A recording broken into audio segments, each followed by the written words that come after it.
Pemirsa, Anda kembali di Buletin Jateng dan DIY. Perserikatan Bangsa-Bangsa atau PBB memberikan alarm terhadap kenaikan permukaan air laut di Indonesia. Di Indonesia, kenaikan air laut mencapai 4,52 mm per tahun. Padahal secara global, rata-rata kenaikan permukaan air laut 3,4 mm per tahun. Berikut kami hadirkan segmen telusur kasus, ancaman nyata kenaikan permukaan air laut.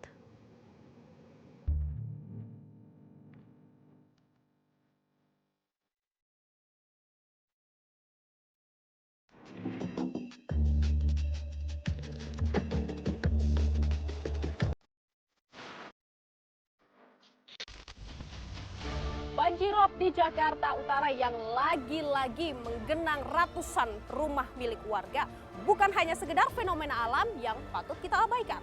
Namun karena ada sejumlah pertanda alam, ini merupakan alarm tanda bahaya bagi kita semua. Mulai dari penurunan muka tanah hingga kenaikan permukaan air laut, ini bukan menjadi hal yang patut untuk kita abaikan.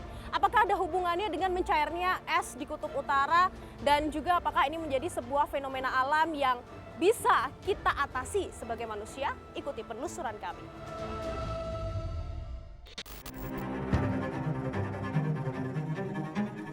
Perserikatan Bangsa-Bangsa PBB memberikan alarm SOS terhadap kenaikan permukaan air laut di Indonesia.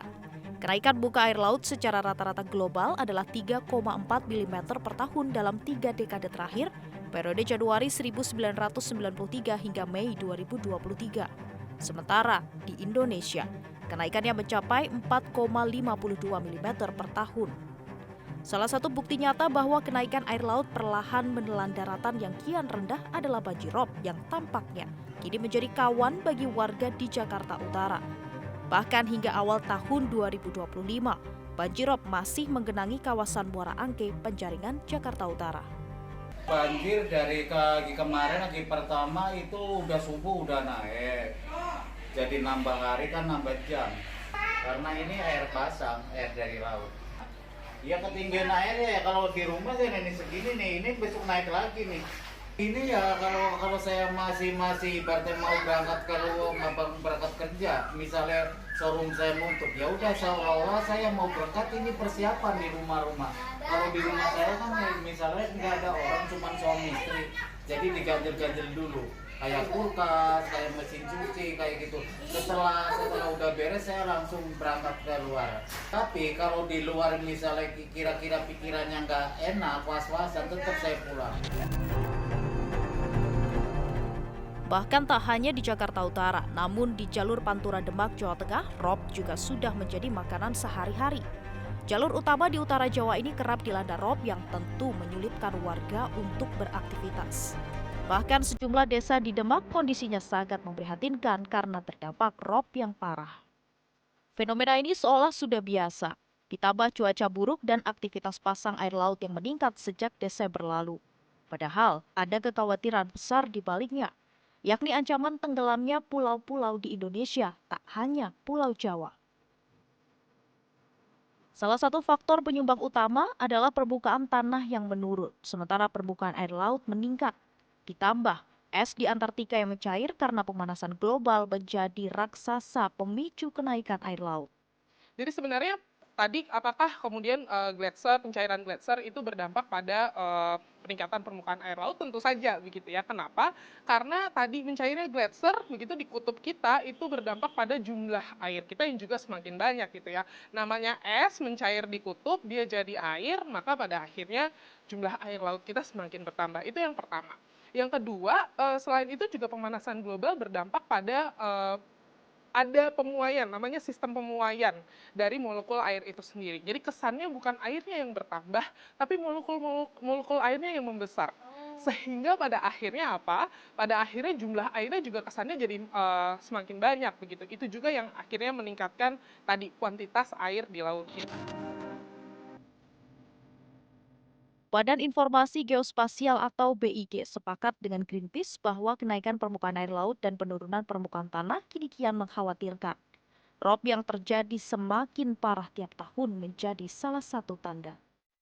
Untuk mengetahui fenomena ini, kami akan mengajak Anda untuk berbincang melalui sambungan Zoom dengan Kepala Badan Informasi Geospasial, Pak Aris. Halo Pak Aris, saat ini saya berada di Jakarta Utara yang tampaknya masih cukup tinggi ini banjirop. Sebenarnya fenomena ini apa penyebab utamanya? Apakah benar ada hubungannya dengan mencairnya es di Antartika? Ya, ini nampaknya memang coincide ya. Jadi kalau kita lihat fenomena banjirop di Jakarta Utara itu belakangan memang sangat besar. Tapi memang kalau kita tarik secara global, sebetulnya fenomena ini tidak terlepas dari isu pemanasan global, di mana sebagian es di kutub itu mencair sehingga volume es di lautan menjadi membesar. Namun dalam konteks lokal, misalnya kita melihat di Jakarta Utara, ini juga dipengaruhi oleh perubahan pesisir itu sendiri, yaitu dalam hal ini adanya land subsidence. Sehingga kita bisa menghitung memang land subsidence di Jakarta Utara itu dalam beberapa tempat memang sangat kentara sekali. Banjirop itu menjadi lebih besar, tidak saja durasinya panjang, luasannya juga menjadi lebih besar dan kedalaman banjirnya juga bertambah. Dulu mungkin sekitar 30-50 cm, tapi sekarang beberapa tempat banyak yang sampai 1 meter lebih. Jenny menegaskan bukan hanya Pulau Jawa yang terancam tenggelam, namun pulau-pulau kecil di Indonesia justru yang paling bahaya. Meski bukan berarti tak ada jalan keluarnya, penanaman mangrove masih menjadi jalan keluar termudah dan efektif. Tapi memang pemanasan global ini jadi salah satu alasan utama ya kenapa kenaikan muka air laut di Indonesia ini terjadi sangat ekstrim. Betul. Contohnya kayak sekarang nih ya. Iya nih. Lagi kadang hujan, Hujan. kadang enggak, gitu ya. Nah, tapi Mbak Jenny kalau kita lihat begitu di Indonesia, apakah hanya Pulau Jawa yang terdampak atau sebenarnya rata nih seluruh Indonesia? Ya, sebagaimana tadi ku sampaikan, sebenarnya ada dampak yang lebih buruk pada negara kepulauan. Ketika terjadi tadi ya, gletser yang mencair, lalu kemudian molekul air yang meningkat, begitu ya, sehingga tadi permukaan air lautnya juga meningkat, ada dampak yang lebih buruk terhadap negara-negara kepulauan seperti Indonesia. Gitu. Kenapa? Karena dia pulaunya kecil-kecil, kan nggak besar-besar ya. Kayak misalnya benua Amerika itu kan besar sekali gitu ya. Jadi kalau terjadi katakanlah peningkatan muka air laut, terus mau nggak mau dampaknya adalah erosi gitu, maka mungkin mereka nggak akan terlalu kerasa tuh, karena pulaunya besar, betul. Sedangkan negara kepulauan kayak kita gitu ya, kan pulaunya kecil-kecil. Paling besar apa sih misalnya Kalimantan kan tetap terdampak juga terhadap erosi itu gitu. Kemudian kalau bicara soal ini kan fenomena alam ya sebenarnya, bisa dicegah atau mungkin bisa diperbaiki tidak sih? Sebenarnya bisa. Tadi kan kalau kita berangkat dari situasinya, masalah utamanya adalah pemanasan global. Pemanasan global berefek pada hal-hal tadi tuh, misalnya cairnya es di kutub, lalu kemudian molekul airnya juga semakin membesar, tapi juga ada efek-efek atau penyebab-penyebab domino lainnya gitu ya. Penyebab domino lainnya apa? Yang pertama ada hutan mangrove dan terumbu karang kita yang dibabat. Padahal kehadiran hutan mangrove dan terumbu karang itu sangat penting untuk adaptasi terhadap peningkatan permukaan air laut. Kalau air lautnya meningkat, ombaknya makin tinggi, gitu ya. Kalau ombaknya makin tinggi, dia ngebentur ke darat, maka dampaknya adalah erosi. Banjirop di sejumlah daerah meski seolah sudah menjadi makanan sehari-hari tak bisa dianggap sebagai masalah sepele. Pulau tenggelam karena peningkatan permukaan air laut dan penurunan permukaan tanah sudah di depan mata.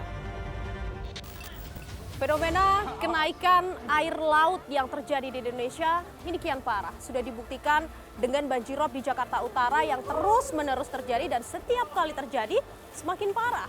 Tentunya ini seharusnya membuka mata kita semua dan juga pemerintah.